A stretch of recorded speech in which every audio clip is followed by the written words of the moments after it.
দশটা আজকে যে আলোচনা হবে এই দশটা আলামত হলো বড় বড় আলামত। এই দশটা আলামত যখন প্রকাশিত হবে প্রতিদিন কিয়ামত একই স্বপ্নি করে কিয়ামত হয়ে যাবে, যে কোনো সময় হয়ে যাবে। এই কিয়ামতের 10টি আলামত যখন প্রকাশিত না হবে ততক্ষণ কিয়ামত হবে না। এর মধ্যে প্রথমটি হলো দাজ্জাল। দাজ্জালের আবির্ভাব হবে। দাজ্জালের আবির্ভাব হবে। ইমাম মাহদী থাকবেন, দাজ্জালের আবির্ভাব হবে। কিন্তু ইমাম মাহদী দাজ্জালের মোকাবেলা করার মতো সাহস পাবেন না, কিন্তু শক্তি সামর্থ্য নাই। দাজ্জালের কারণ কি, পরিচয় কি? দাজ্জাল হবে ইহুদি বংশের। দাজ্জাল কোন বংশের হবে? ইহুদি বংশের হবে। তার এক চোখ, ডান চোখ থাকবে কানা আর বাম চোখ থাকবে টেরা। আর কপালের মধ্যে লেখা থাকবে কাফারা, অর্থাৎ কাফির। দাজ্জালের ডান চোখ থাকবে কানা আর বাম চোখ থাকবে কি? টেরা। আমরা টেরা বলি না, চোখের চোখ দেখা হয় তো টেরা হয়, টেরা। আর তার কপালের মধ্যে লেখা থাকবে কি? কাফারা, কাফির। তার এত শক্তি থাকবে, এত পাওয়ার থাকবে, আল্লাহ এত শক্তি দিবেন পরীক্ষার জন্য। এই দাজ্জালকে আল্লাহ পাঠাইবেন এটা আমাদেরকে পরীক্ষা করার জন্য। সব পরীক্ষা। দাজ্জাল আসিয়া দেখবে পৃথিবীর সমস্ত মানুষদেরকে তার আয়ত্তে নেওয়ার জন্য চেষ্টা করবে। সে যখন ফসলহীন ভূমির মধ্যে যাবে, যেমন এক জায়গার পর বল করেন কোনো জায়গায় ফসল পায় না, ওই জায়গার মধ্যে গিয়ে বলবে ফসল দে, জমিকে ঢাক দিয়ে বলবে, সাথে সাথে জমি ফসল দেওয়া শুরু করবে। আর এত পাওয়ার দিবেন আল্লাহ, ক্ষমতা দিবেন। মৃত ব্যক্তি অবস্থায় আছে, সে ডাক দিয়ে বলবে এই ওঠ।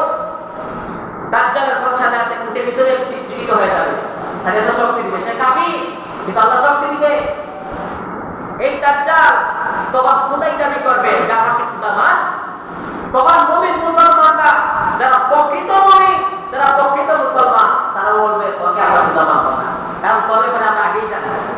তোর ব্যাপারে কি আমরা আগেই জানি? তোর নাম চলতে হবে কানা আর বাম চলতে হবে ঠেরা। তোর কপালের মধ্যে লেখা থাকবে কাফারা, তুই কাফির থাকবে। তুই হাজারো এইসব দেখাস না কেন, 30 পানি দেখাস না কেন, আমরা তোকে বিশ্বাস করবো না, আমরা তোকে মানি না।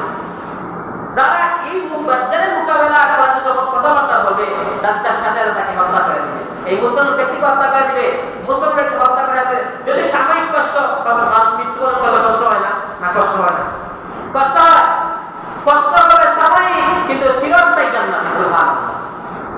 আর যারা ভয় ভীতির মধ্যে থাকবে, কাফির কুফাররা বা মুসলমানের মধ্যে তাকে খোদা মনে দাবি করবে, খোদা বলবে, তারা সাময়িক তারা শান্তি পাবে, কিন্তু চিরস্থায়ী তারা জাহান্নামে যাবে।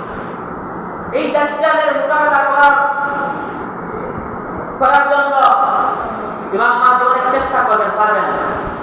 ওই সময় আল্লাহ রাব্বুল আলামিন আমাদের নবীর আগের এক নবী, যিনি নাম হলো ঈসা ইবনে মারইয়াম। দ্বিতীয় আলামত, কিয়ামতের বড় আলামতের দ্বিতীয় লক্ষণ ওয়া নুজুল ঈসা ইবনে মারইয়াম আলাইহিস সালাতু ওয়াস সালাম। ঈসা ইবনে মারইয়াম, ঈসা আলাইহিস সালাতু ওয়াস সালাম আগমন করবেন। তিনি বর্তমানে দ্বিতীয় আসমানে আছেন, জীবিত অবস্থায় আছেন, এখনো মৃত্যুবরণ করেন নাই। সুবহানাল্লাহ বলেন না? ঈসা আলাইহিস সালাতু ওয়াস সালাম আমাদের নবী মুহাম্মদুর রাসূলুল্লাহ সাল্লাল্লাহু আলাইহি ওয়াসাল্লাম আগের নবী। ওনার সাথী বর্গরা ঈসা আলাইহিস সালাতু ওয়াস সালাম হত্যা করার জন্য তারা খুব চেষ্টা করে, শেষ পর্যন্ত তারা ঘরের মধ্যে আবদ্ধ করে গেছিল। আল্লাহ ফেরেশতার মাধ্যমে ওই ঘরের দিকে, উপর দিকে যে আল্লাহ সরাসরি আল্লাহ দ্বিতীয় আসমানে নিয়ে চলে গেছে। জীবিত অবস্থাতে তিনি দোয়া করেছেন, আল্লাহ মুহাম্মদুর রাসূলুল্লাহ উম্মত বানায় আমাকে, মুহাম্মদুর রাসূলুল্লাহ সাল্লাল্লাহু আলাইহি ওয়াসাল্লাম উম্মত আমাকে বানায়। এই দোয়া আল্লাহ কবুল করেছিলেন। এই জন্য আল্লাহ রাব্বুল আলামিন ঈসা আলাইহিস সালাম নবী, কিন্তু আমাদের নবীর উম্মত হয়ে তিনি আসেন। তিনি ঠিক ফজরের সময় দুইজন ফেরেশতা কাঁধে বর করে তিনি আসবেন। আসিয়ে তিনি বিশ্বের সমস্ত মুসলমানকে ডাক দিবেন, এই দাজ্জালের বিরুদ্ধে মোকাবেলা করো। দাজ্জাল এত শক্তিশালী, শক্তিশালী হলেও দেখেন না বাঘের উপরে ডাক আছে না, তার কথা আছে না, বাঘের উপরে ডাক আছে। তিনি আজাদ বাঘ, বাঘের উপরে সিংহ আছে। বনের রাত আমাদের বাংলাদেশের বনের রাতা সিংহ হয়, বনের রাত বাঘ, কিন্তু বনের রাত বাঘের থেকে সিংহ আরো বড় পাক, সিংহ থেকে আরো বড় আছে। এই রকম অবস্থা প্রত্যেকটা মানব, যেমন আমি সামান্য শক্তিশালী, আমার থেকে তো শক্তিশালী ব্যক্তি আছে। আল্লাহ প্রত্যেকটা জিনিসের শক্তিশালী।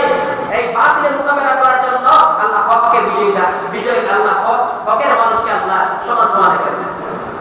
তো এই দাজ্জালের মোকাবেলা করবেন কিভাবে? দাজ্জালের মোকাবেলা করবেন, এই দাজ্জাল ব্যক্তি কি করবে? এই আপনার এই দাজ্জাল ব্যক্তি হত্যা করার জন্য ঈসা আলাইহিস সালাম চুরি করবেন। এক সময় ঈসা আলাইহিস সালাম সম্মুখে পড়ে যাবে। সে সম্মুখে পড়ে যাবে, দাজ্জাল সে মনের মতো গলে যাবে, আর গলার পর সে আস্তে আস্তে সে মারা যাবে। তার সব মারা যাবে। সুবহানাল্লাহ। আর ওই সময় ঈসা আলাইহিস সালাম সারা পৃথিবীর শাসন করবেন। প্রায় 40 বছর আছে, 40 বছর পৃথিবী শাসন করবেন।